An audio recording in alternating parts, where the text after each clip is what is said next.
Okay, hi there. So, good morning and good evening. We are in the last session of Python for Beginners course, and we are in session number 18, by the way. And in today's session, we are going to solve problems from the real world. When I say from the real world, first, as a programmer, you will need a lot of practice of solving logical problems, right? So if you're a fresher, if you go to any of the company as a programmer, I'm sure you must have faced the problems like, sort something in ascending order, do something in a very specific order. For example, pick the eighth element and substitute with second element, so on and so forth. The reason why they do that is to check the ability of your programming skills using whatever basic concepts that you know. Okay, so we are going to take that route. I'm going to take you guys through the website which helps you to solve the problems, right? And these are the problems which are picked from the interviews from top companies like Microsoft, Apple, Google, Amazon, etc., etc. So once you start solving those problems using Python, you will become more confident with programming. So I would basically advise you to become very strong in programming at the first go. Then you will have to look at how do I use my programming skills. I'm very confident now in programming with Python. Now, how do I use my current programming skills to solve the real world problems? That comes as a second phase. I'm going to take you through both the things today in today's session. One, we are also going to solve problems from those websites. I'm going to set some examples of what should be your thought process in solving a problem. That's the one thing that I will be trying to explain you in this session. The second thing, I have also come up with the real world problems, though I'm going to take you through both of them in the same class. But I would request you first become very confident in programming, first of all. Then after you are say, I'm done with programming, now I can code anything and everything that people would ask me in Python. Then switch to how do I use my programming skills in solving the real world problems. That's how the approach should be. Okay, before I move any further in this topic, let me do a quick recap of what happened in session number 17 as always. So in session number 17, let me pick this sheet. We basically covered logs and notifications, right? So when logs and notifications, I said there is a very, very special module which is available by default with your Python installation called logging. So using logging, you can print messages very structuredly. That's the only message I wanted to convey using the module called logging. So it is nothing but a print statement. But along with a general print statement, you can also convey whether that message is an error, whether that message is a warning, whether that message is a critical message, or whether that message is just for your information, or whether that message is a debugging message, so on and so forth. Along with also tagging what is that message that you're printing on the screen, the level of the message.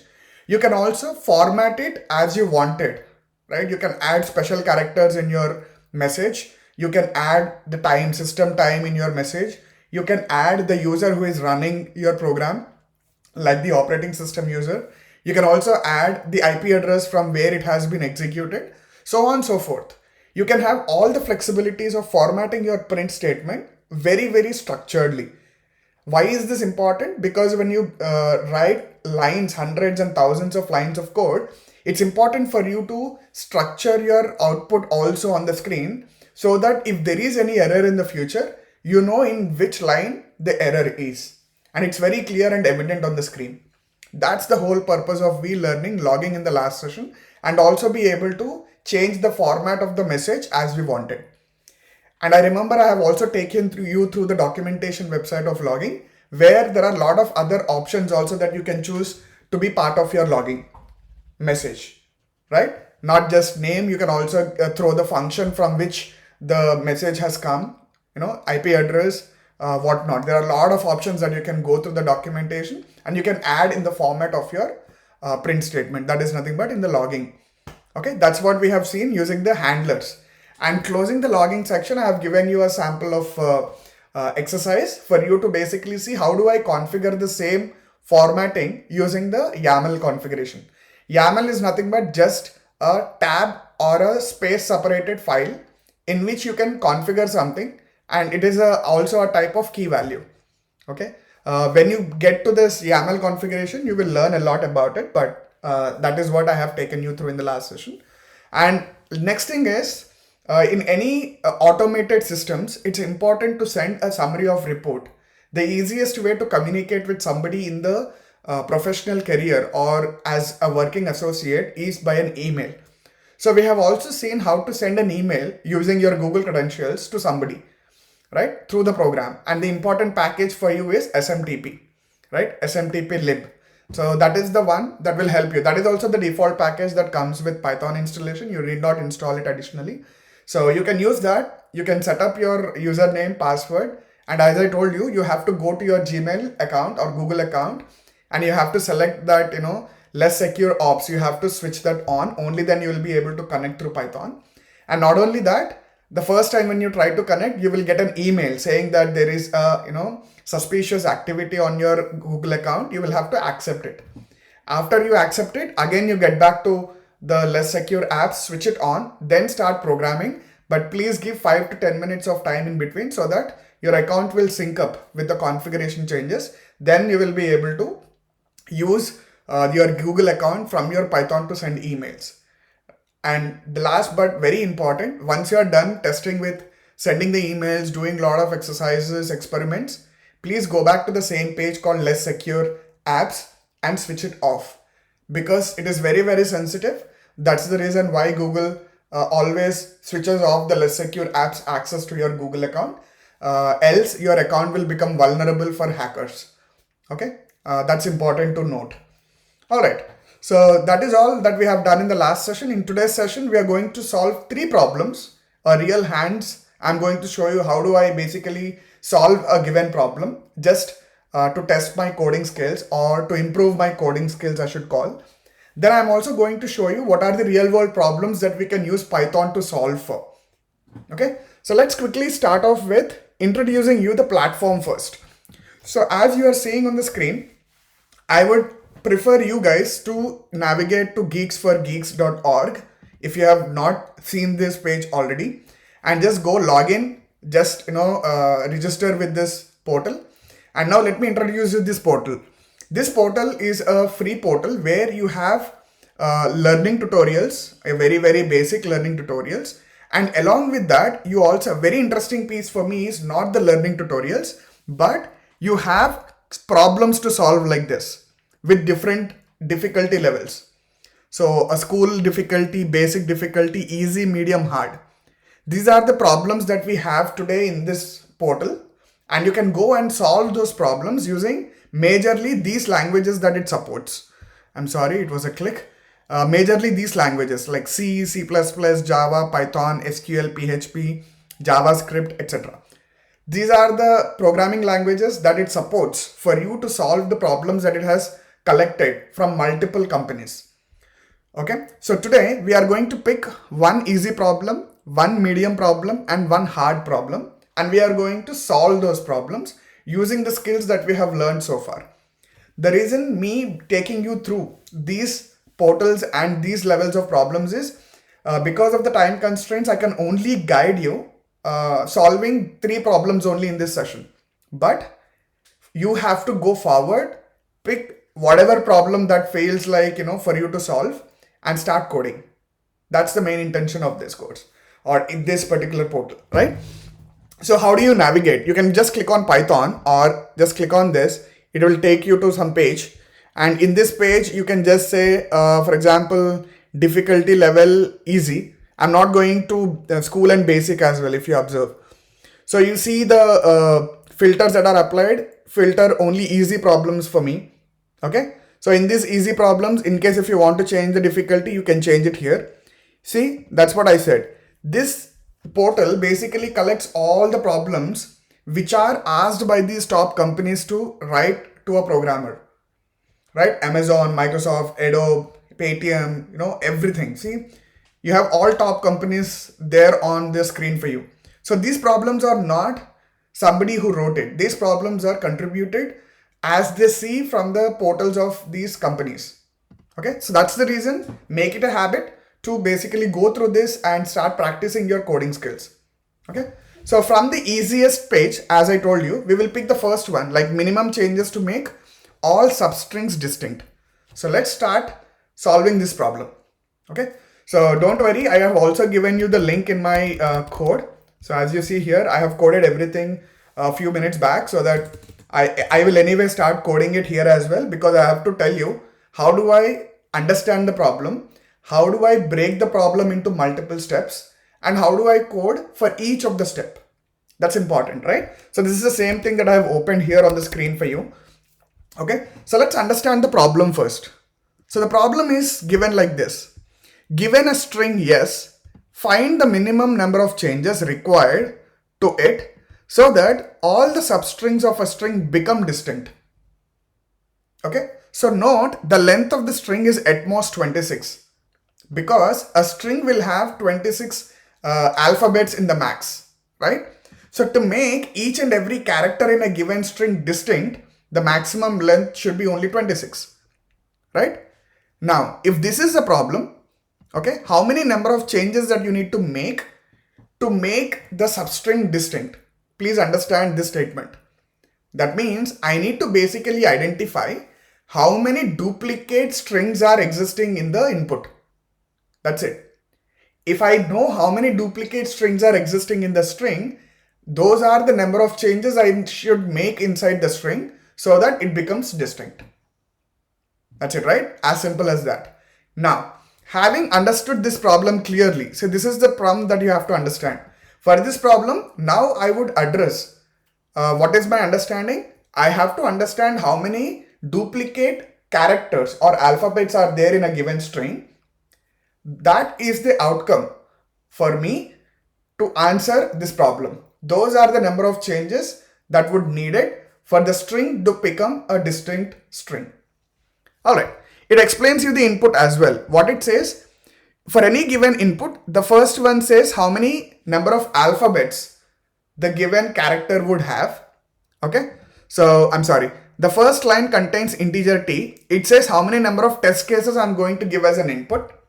Okay, for each of the test case, right, you can have at most 26 characters. The output is, expected output is, for each test case in a new line, print the minimum number of changes to the string. That's the question. I'm not going to get into this, but what it says is you can have maximum 100 cases and the total number of characters in a string should be less than or equals to 26. But I'm not going to add these constraints into my code, but you can add those constraints also into the code so that it becomes very, very powerful and addressing the problem directly. Okay, so he's giving sample example. He's telling I'll give input 3. That means I'm going to pass 3 strings, right? This is the first string, this is the second string, and this is the third string. So for these 3 strings, the expected output is 1, 8, and 0. The reason is how many duplicate alphabets are there in this complete string? A. This is only 1.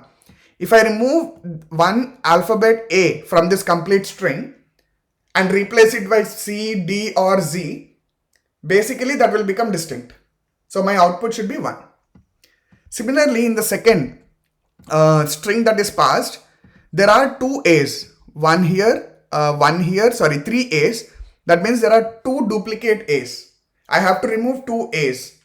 Similarly, there are 3 B's, alphabet B's. That means I have to remove 2 more B's. Similarly, there are 5 E's. 1, 2, 3, 4, 5. That means I should remove 4 E's. So in total, 4 plus 2 plus 2, that is nothing but 8. So the expected outcome for the second character or second string is 8. That means there are 8 duplicate alphabets in that string. Similarly, for the third one, AB, there is no duplicacy at all. So the output is 0. This is a problem statement. And now how do you address it? First, I have to understand that code should run for multiple tests. And for each of the string, I should have a set of program to run. That means, first of all, I should take input from the user. Now you recollect what was the topic that you have learned to solve this problem. First, you have to take input from the user, and input starts from here. Okay, so let's start coding it. Okay, so rskill underscore total tests. I should ask users how many total tests that you have first of all. Okay, so I would say input, just say what are the total tests.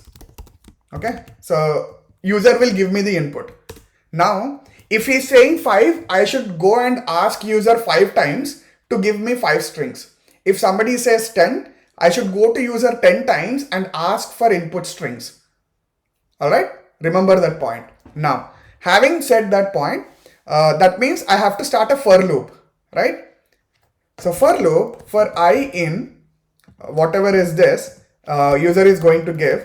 For example, user is going to give 3. For I in range 3, that is nothing but 0, 1, 2. That means I'm going to ask user 3 times. Now in the for loop, again I'm going to say, what is your, okay, rskill underscore text is equals to string of input. Ask the user, what is your, I'm going to make it little interact. What is your input? Okay. So if I have to make it this way, little interactive, let me create another variable called question. So this question is nothing but what is your, and then I would say string of I plus 1, which is nothing but when I becomes 0, the string becomes 1. That means what is your first question? I'm going to create this question little interactive. What is your first problem? String. Okay. So this is going to be passed as an user question mark so that it is easy for him to understand. Okay. Now, as I know, I am actually giving users ability to give multiple inputs. That means I should create first of all a list which is empty, and I will append 3 inputs to the same list. Okay, so which means this rskill text, I should say pass it to the list of rskill text.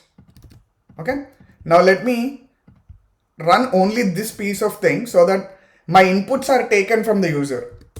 Okay, so the first thing he's saying, give me, I'm going to run 3 tests. It is showing what is your first string. What is my first string? I will just copy paste from the portal so that we also verify this output. The first string is this. Okay. Now it is asking what is your second string. The second string is this. Okay. And what is your third string? My third string is this. Okay. After giving this third string, it is completed. The for loop is done because I have asked for loop to iterate based on the input that somebody is given. Now let's print this just to be double sure. What is my list? See, there are 3 elements in the list. This is the first string of the list, second string, third string. Now for each of the elements in the string, now I have to find out how many duplicate characters are there. Now to solve this problem, I will take a different route. If I convert a string into a set, what happens? The duplicates will be removed, right? Now, after removing the duplicates, for example, when I say rskill underscore list, if I say length of this first element, okay, when I say first element, this should be 0. So when I execute this, it is 3. But when I convert the same thing to set, see what happens? You know the set properties, it will remove the duplicates, right? So it will remove the duplicates, only A and B exists. So another A has been gone.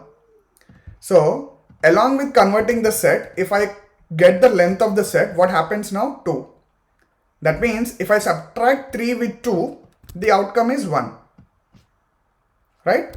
So this should work for all the elements in the list, right? So which means I have to start again a for loop, which says for string in this particular list that we have taken from the user, for each of the string, first get length of the string, okay, length of the original string, and you subtract that with length of it, the same thing, but convert that into a set.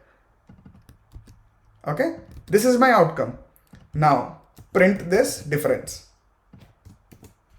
Okay, Now let's see what does it say. We have solved the problem. See, 180. So for the first string in the list, it said 3 minus 2. For the second string in the list, it said whatever number of characters are there minus the distinct counts. Those are the duplicate number of records. The output is 8. That's what is expected, right? And for the third string, there are no duplicate records. So this section will become 0. So the length of the string is 2. So you see the output. That's it. So we have solved the problem. So what is that we just did? We have used the skills that we have learned, how to take input from the user, how to write a for loop, how to create a list and keep appending the values in the list, right? And what is the purpose of learning set as a data structure, right? And using the logic again in the for loop, iterating over each and every element of my list and printing this. Somebody might be doing it little cleverly as well. The cleverness is nothing but you can use your lambda or you can use your list comprehensions instead of writing a for loop. I wanted you guys to try that. I have used a for loop so that it is easily understandable to you guys. But instead of using a for loop, I would ask you to go and try using list comprehensions. Okay, so we have covered the problem number 1.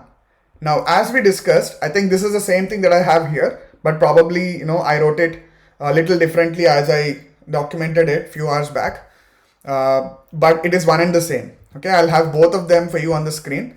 Just that, in case if you want to look at it, you can do that. I might wrote a string separately, etc. Cool. Let's go to the second problem. I wanted to now get into the medium problem because I have solved my easy problem now. So I have opened the medium problem for you. So what is the medium problem? This is there on the screen and the difficulty, and the link is also given to you in the Python file. So when you open it, what is it saying? Find out the kth smallest element in a given input. What does it say? Let's understand. The first line of the input contains how many number of tests I am going to give. Again, the same thing as before. So that means I have to iterate it twice. The second one in the line tells you how many characters I am going to pass. So I'm saying 6, right? For the first test, I'm going to send you 6 numbers. And the third line says what are those 6 numbers separated by space. Okay. Similarly, I have and what is the outcome? What is the question mark? Find out the third smallest element in the list. That's what it says. For each of the test case consists of 3 lines, each test case. In this case, there are 2 tests. First test input is 3 lines. Second test input is next 3 lines. So out of these 3 lines, first line tells what is the input length, how many number of numbers I'm going to pass, that is the length. The second one is actual numbers that I'm passing into the input. The third line is a question mark. What is that question mark? That tells what is the kth smallest element in the given input, which means in this complete input, what is the third smallest element? Okay, let's solve it right on the screen, right? So what is the first smallest element in the complete list? It is 3, right? What is the second smallest element in this complete list? 4.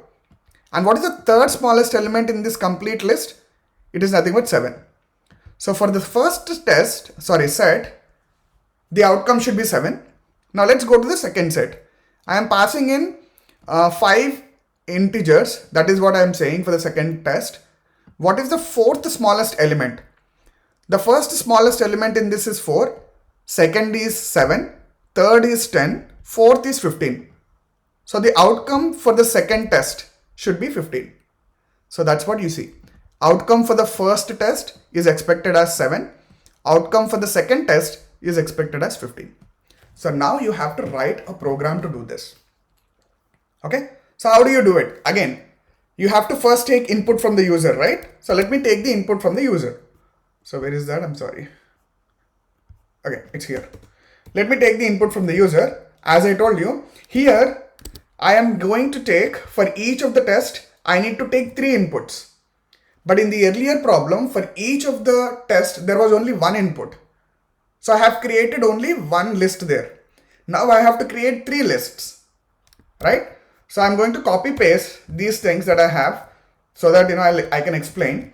So it is nothing but, first, users, please tell me how many tests you have. For each of the test, tell me the first line, what is the length of the how many number of integers you are going to pass. The next one is the actual data, which is nothing but this one, this line. And the third one is, what should I find, right? Fourth smallest element or fifth smallest element, etc.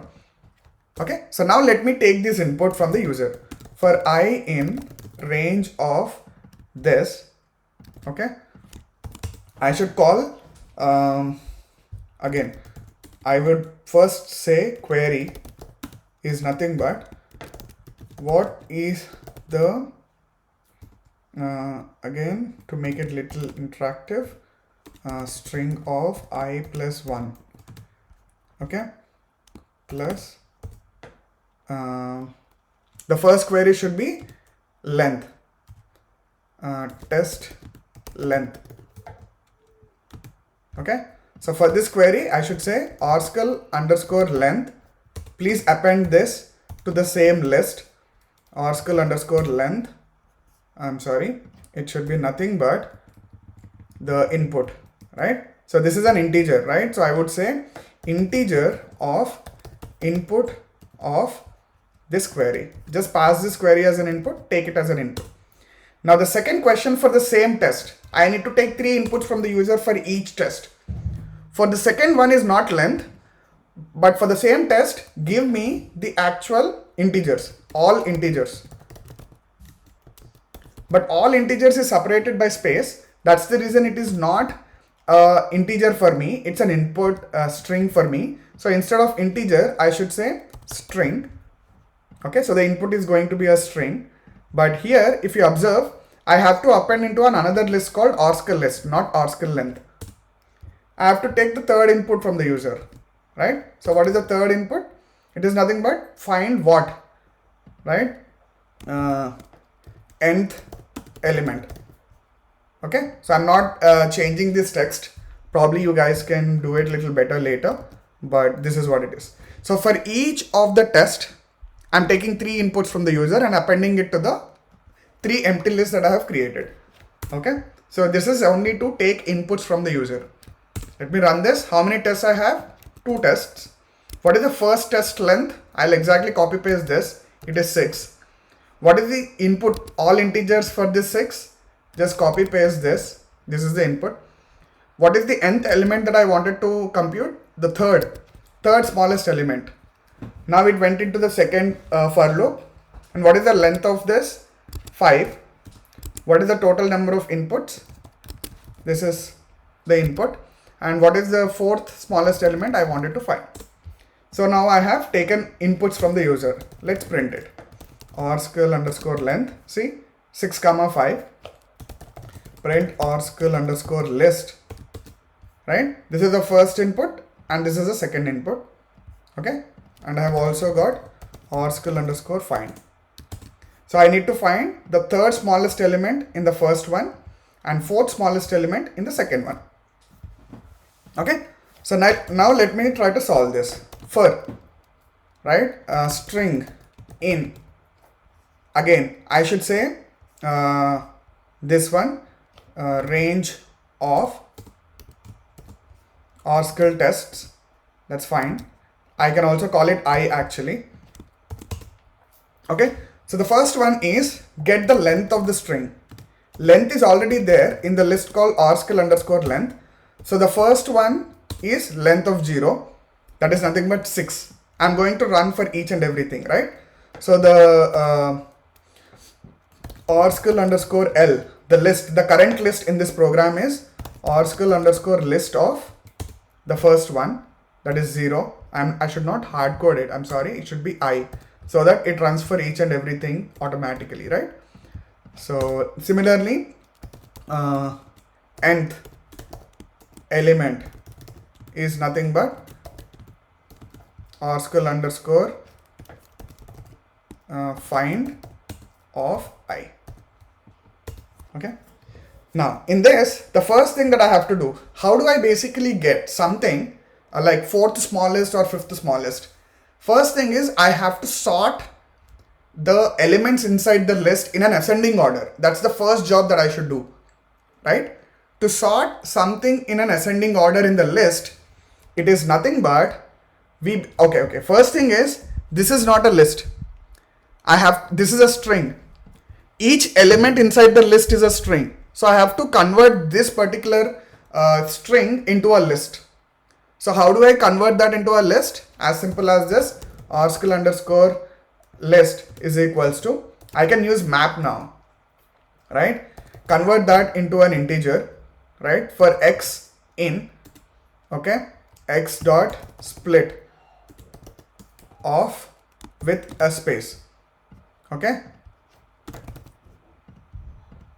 Cool. Okay, x is not this.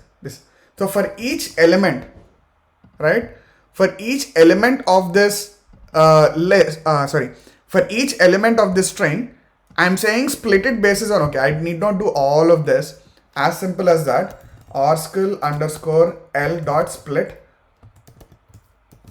Okay, so let's do this so that you understand what I mean. Here also I can say, so if I say split, before even executing that, let me print it outside. Print rskill underscore list of the first one, but split it with respect to space. See here, it has been converted into a list. From the string of each element, it has converted into list of each element, right? I can copy paste exactly the same thing here, okay? But instead of list of 0, I should say this is a 1. So this is a 1 that is in the form of a list now. Now I have to sort this in the ascending order. So to sort this in the ascending order, there is a function called sort. Now if you print this, now if you do, okay, it will go and change that inside my system. So let me put this as intermediate check, so that you practice it like this. First I'm creating the list, okay? So after this creating the list, let's print this. So this is a 1, but not in the ascending order. Now if I wanted to change the elements inside the list in the ascending order, there is a function called sort. Now after you do this, see what happens to the list. Int underscore check. See, everything has been changed in an, why is it not the 1?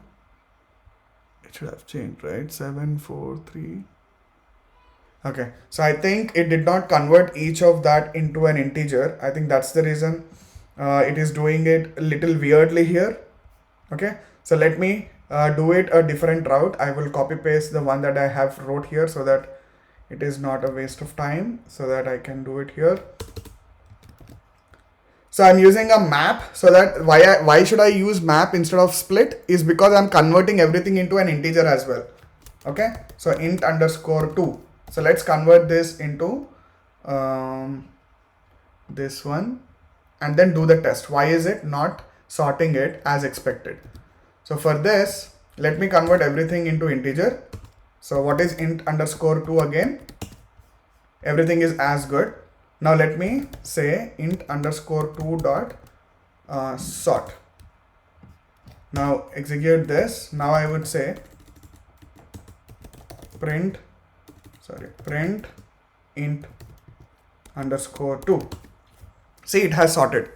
So the problem in the earlier split that we have chosen, it did not convert each of this element into an integer. That's the reason the sort is little very weird. So I had to use a map operation and convert in each of the element into int as well. So I'm doing the same thing. I'm stripping means I'm removing the special characters or the spaces. It is not special characters. The spaces on the left and right, and I'm splitting bases on the space, and for each element, that is the map that it does, right? For each element, it is converting that into an integer and it is creating a list. Now instead of me just converting into this list, I would go back to my for loop and I would say this is what you should do, but your input is nothing but this is a 1. Okay, and now I should sort it. Dot sort, and after sorting, if I wanted the second smallest element What is that I should do? In the int underscore 2, the second smallest element is nothing but braces 1, right? This is the second smallest element. What is the third smallest element? Braces 2. See? What is the fourth smallest element? Braces 3. It is just because, I have already sorted the elements inside the list. I can directly pass this one, print article underscore list, but only the print the nth element from the list minus 1, because as you know the index starts from 0. Okay, so now let me copy paste this and run. Let's see the output. Okay, so what is the issue here? It says line number 7, 1 2 3 4 5 6 7. So it says nth element.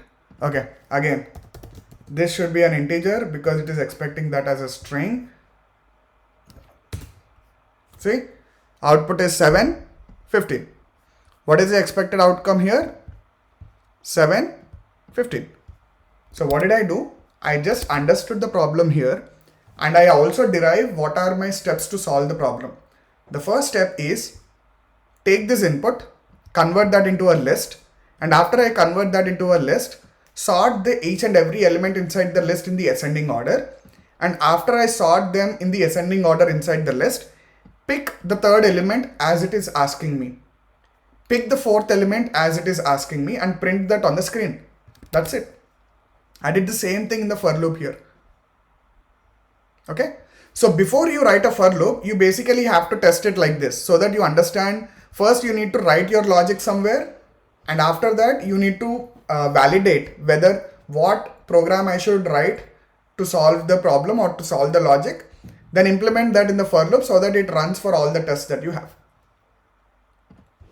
Okay, so I think the same thing that I have got in the bottom, so you can check that later with the different variables. I would like to go into the hard problem that we have today. I'm sorry I'm taking a little longer time today as unusual, but please bear with me. Probably I'm going to take 15 to 20 more minutes.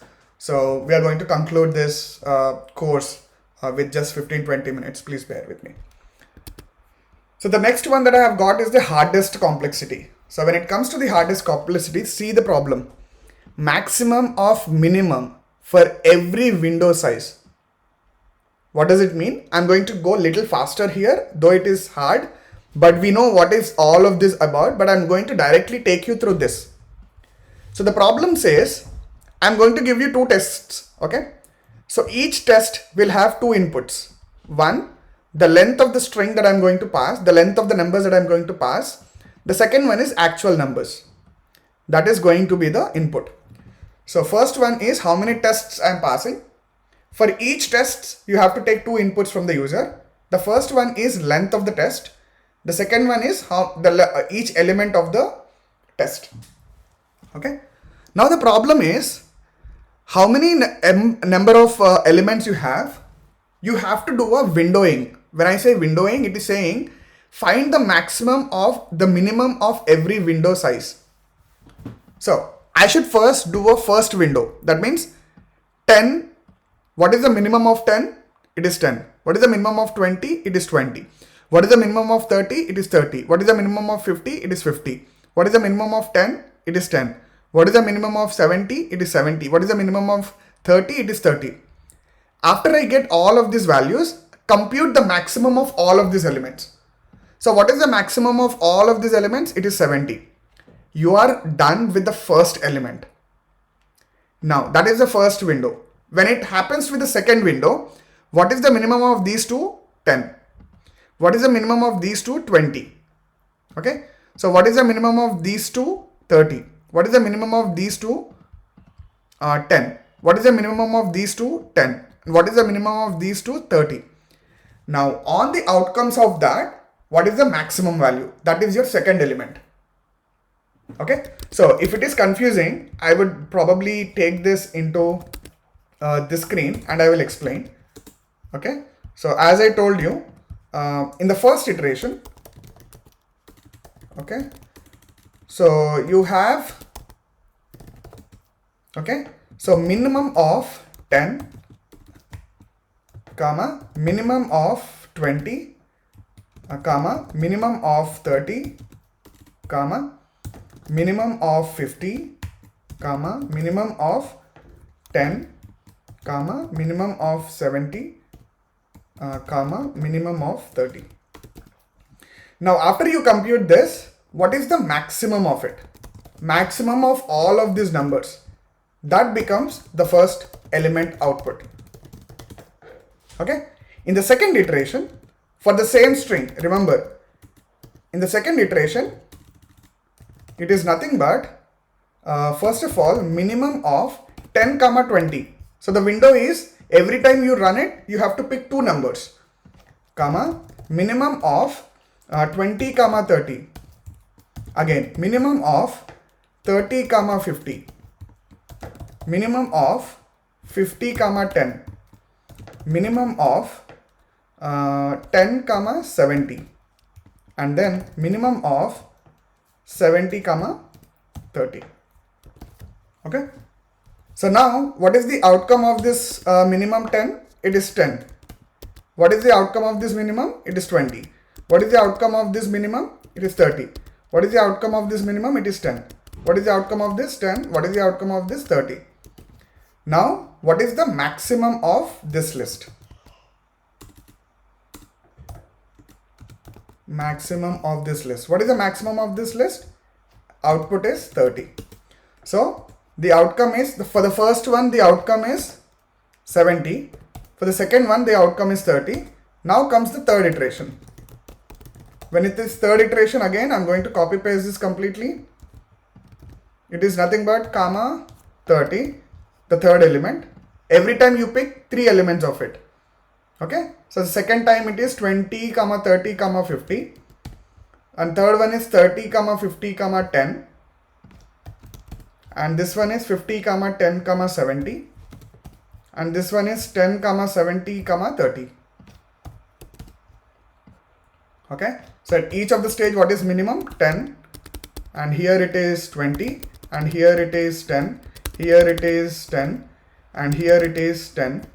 What is the maximum of all of this list? It is nothing but 20. Alright. So this runs until the length of the complete string, that is 7. There should be 7 iterations in this. For each of the iteration, you should start moving your window and compute the minimum for each of the window. And at the end, you compute the maximum of that window. And that becomes the first element of the list. Now the outcome for this is 70, 30, 20. What is next? 70, 30, 20, 10, 10, 10, 10.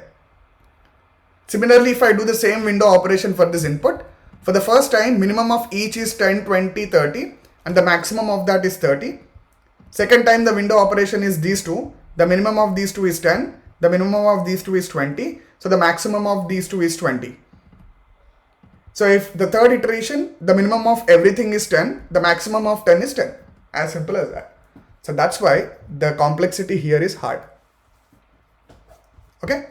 So I hope you understood the problem now. Now how do I solve this problem? It's a big thing, right? So let me basically also comment this out so that it helps you when you start trying to solve this problem. So I'm not going to basically do the same taking inputs. I'm not writing it. It is already there. First, two inputs that I should take for each test, right? The first one is length. The second one is list. So this is the same thing that I have written, in the above two problems. I'm not typing it anymore. So there are two inputs. For the first input, the length is 7. And for the first test, this is the input. Take this. For the second test, the length is 3. And the input is this. Cool. Now, how do I solve this problem? Okay. I need to have first for loop so that it will start picking and solving for the first problem. Okay. So the first for loop goes like this. Okay. For I in range of orskill underscore total tests. That means it should work on each of the element inside the test. Get the input of it, which is nothing but the element of the list. Okay. And I have to convert that into a list also, right? So let me convert that into a list because it is in the form of a comma separated string. I'm copy pasting this completely because we did the same thing on the top. Now I should also get my, okay, this is not 0, this is I because it should work for all of them. Now I should say what is the length of my element list. Either I can do a length of this list or I also recorded it in the list, right? It's called oscil underscore length. I will get that as well, I. So I have got my things ready. Now what would I do is, because I need some way to run it iteratively, I'm using my for loop and I need an output at the end, right? So I'm using a counter called 0 and I would say output is nothing but a list, because this output is nothing but it is expected to be this. So for each and every while loop, I should get 70 as output, 30 as output, 20 as output, so on and so forth, and it should break somewhere. Because my while loop should break somewhere, I'm going to write while counter is less than my input length. You have to run this while loop again and again. That means the first important check that I have to do is I have to keep incrementing my counter by 1. So every time it runs in the loop, it will go and it will increment the counter. Whenever the counter length will becomes to the input length, that is 7 times, this while loop will break. That means I'm going to run a for loop for 7 times. You can write a while loop, you can also write a for loop. But because I have taught you while loop as well, I'm using while loop here. Okay. And at the end of each of the while loop, I should basically have an output, right? So I will basically say output plus is equals to add the current output that I'm going to generate. Okay, output underscore intermediate, for example. Okay, cool. Now I have to, for each and every counter, I have to go inside the loop and I have to run a for loop, right? So because as I said you on the top, for each and every input string, I have to do a first iteration, do a minimum, then maximum. In the second iteration, do a windowing like this and do a minimum at each stage and then maximum. Okay, so how do I solve this? So in here, I would do a intermediate list. Okay, and then I would start a for loop. For I in range of the input length. Okay, now my input length will decrease as it is increasing the counter, right? What am I trying to say? Every time I'm going to increase, for the first iteration, how many times I have my minimum value? 1, 2, 3, 4, 5, 6, 7. But for the second iteration, how many times I have the minimum value? 1, 2, 3, 4, 5, 6 only. For the third iteration, the number of minimum values is 1, 2, 3, 4, 5. That means my range is also decreasing as my iterations are increasing. So that means my range is not fixed here. It is always subtracted with the counter value. For every time it goes in, the iterations should also go down, right? Okay, let me do this. So for each of this, what is my current thing that I have to do? So this is a list. I have this list. Now in the list, before I go there, let me show you something interesting. I basically convert this input list here. Okay. So what is the interesting thing that I wanted to show? I'll show it here. Okay. So I have this converted. If I say input underscore list of 0:0, do somebody remember what does it throw? Nothing. But if I say 0:1, it throws 10. What if I say 1:2, it throws second one. What is 1:3? It throws 2 things. So that means I need to play with the 2 elements of the list to extract the elements like this. In the first iteration, I should get only 1 value for each. But in the second iteration, I should get 2 values adjacently. In the third iteration, I should get 3 values adjacently. Right? Then I will make use of this particular format. In that format, what would I do?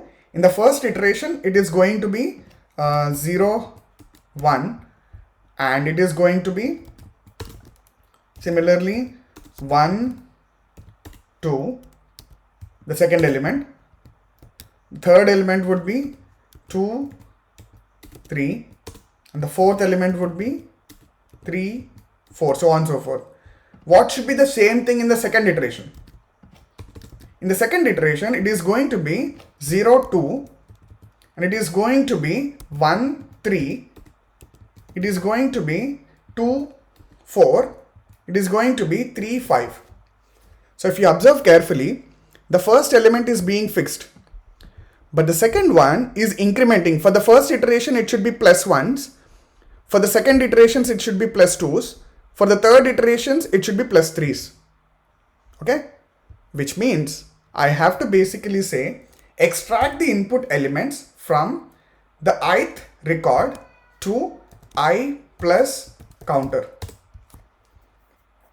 Okay? So that's what I have wrote here. See? Ith record plus I plus counter. But as I told you, for I 0 colon 0, you won't get anything, right? So instead of saying I plus counter, you have to also say 0. Okay. And one important thing, as I was coding, I missed it. Sorry, it is not 0, it is 1. Okay. Here, because I have used for loop I should not use I here. Instead, I have to use another character called j. And this is what it should be. J, and then this should be j. Okay, cool. Now for each of these elements, I should compute the min value, right? And this is a min value, as I wrote on the top. For each of this list, I have to compute a min value, and I will append this into an intermediate list that I have created here. So that at the end of this for loop, I basically compute the max of it. So output underscore intermediate is nothing but max of this list that you are creating. And that intermediate output of max, I am appending it into the output. Alright. Now I will also print the output for you here. I'm sorry. Because this should be in the outside the for loop or outside this one. Okay. So now let's run this and see if we have solved the problem already. We have solved it already, right? So let's see. Okay, so what is it saying? Minimum of input list of j. Okay, this is I, it is not I, it should be j. So now let me run this again.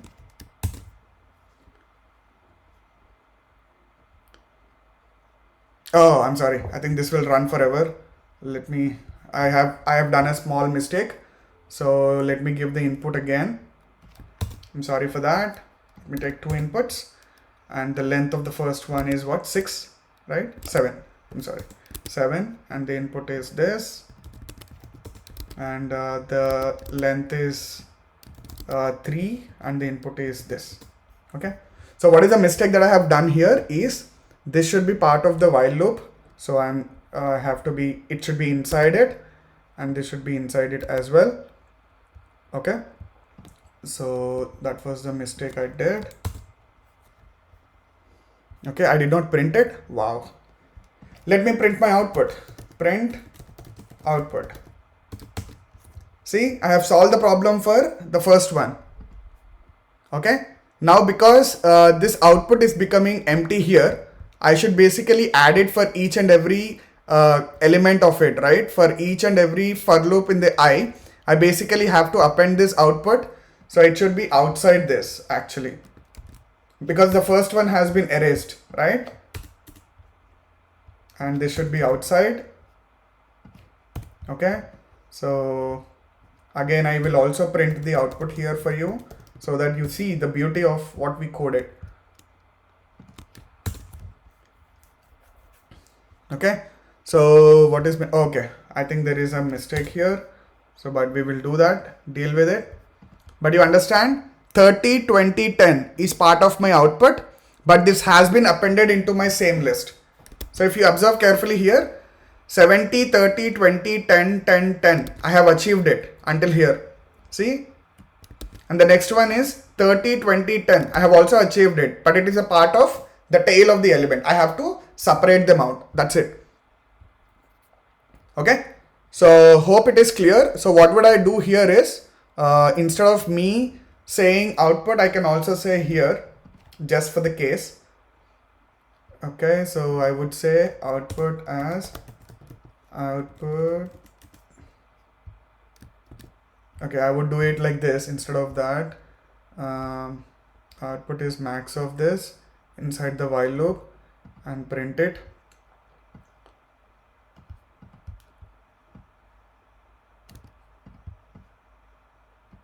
And you know what is this command does? I'll show you that. Print output here.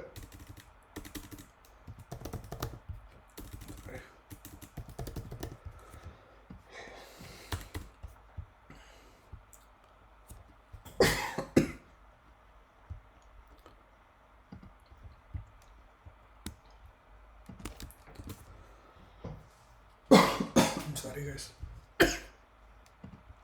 Okay, so this is a one. I would say print star in the braces. If you say output, it basically converts that into a space separated list like this. See, 70, 30, 20, 10, 10, 10 and 10 and followed by 30, 20, 10. That is what is expected here, right? That's it. I've solved the problem. Just that I wrote something differently here. You can also do it. I basically do a print statement for my analysis. That is how you should basically practice. Okay.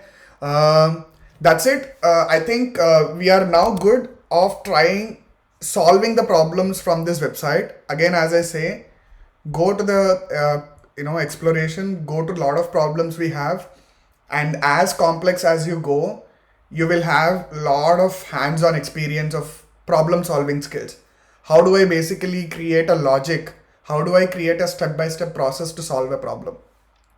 Okay. On this note, the second section of this course is nothing but how do I basically do a real hands-on. I have the link here. I have opened up a YouTube channel myself called Python for Engineering and Analytics. Here it is open to public. Here basically I'm directly giving you how can I use Python for solving real world problems. For example, if I have to go extract data from Kaggle through a Python code, how do I do it? If I have to go and extract the real-time data and save it somewhere on my hard disk, how do I do it? If I have to extract the tweets from the Twitter every minute, every second, how do I do it? Everything is available in this particular playlist. Please take some time. Once you're confident of practicing those things, you can go to this channel. You can go through all of these tracks and you will understand how to use your Python skills in solving real-world problems. And by the time I recorded this, there are only 6 tracks in this, but the expectation is as and when I get some time, I'll keep adding tracks into this playlist so that people get habituated of how to use Python in your day-to-day professional career. And if you're worrying if I have to see what is the code that I wrote for each of these tracks, you can have the GitHub link. And in this GitHub link, I have also given the code that I have written. It is open for everybody. So see, how did I write? I wrote everything in very, very detailed. Go get the data using CSV into pandas, download that from the Kaggle website, extract the year from the, this is using regular expressions, extract the year from the data and, apply a lambda functions into the each and every title and extract something. And at the end, use the join operation, which is nothing but the merge operation, joining 2 different data frames. And after that, print it. That's it. So what am I trying to do is get the movie titles and the movie related ratings into one single structure. Similarly, if you go back to one step, I have also got something like how do I get the Twitter streaming data using the Twitter API. So I extracted everything from the Twitter. So this Twitter API tweets, I'm getting the tweets from the Twitter for each tweet. I'm basically converting that into pipe separated table. And this pipe separated table, I'm saving it in the disk and it is running on 24 hours in the backend. So at every given point of time, I will get the information if somebody is tweeting with the name called Python. So open this, you see, every second I have been putting the tweets that somebody is writing on the name of Python or on the name of Oracle. Okay, so that is how I have written. Just go through this. See, I have written a tweet on the Twitter and I have also extracted that onto my program once it was running. So once you see this, probably the video, it will be more interesting for you. And just for your reference, the link of the playlist is also there in this file, and the reference to my GitHub also, where you can go and get the code for your practice. Okay, so on this note, thank you for your time. And before I close this session or take your questions for this course, I would want to conclude saying that in case if you're looking for any data analytics, data engineering, and data science training for your career, please you can contact me on WhatsApp. You can also write me any email anytime at kumar@orskill.com. On a closure note, not only this, there are a lot of free things that are going to come up as a part of Orskill, as a volunteer thing that I'm trying to do. Expected things are R as a free course, R programming language. You would also get something called,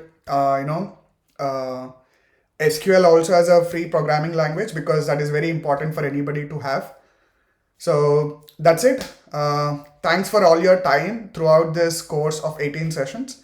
On this note, I can take up any questions that you have before I close this course.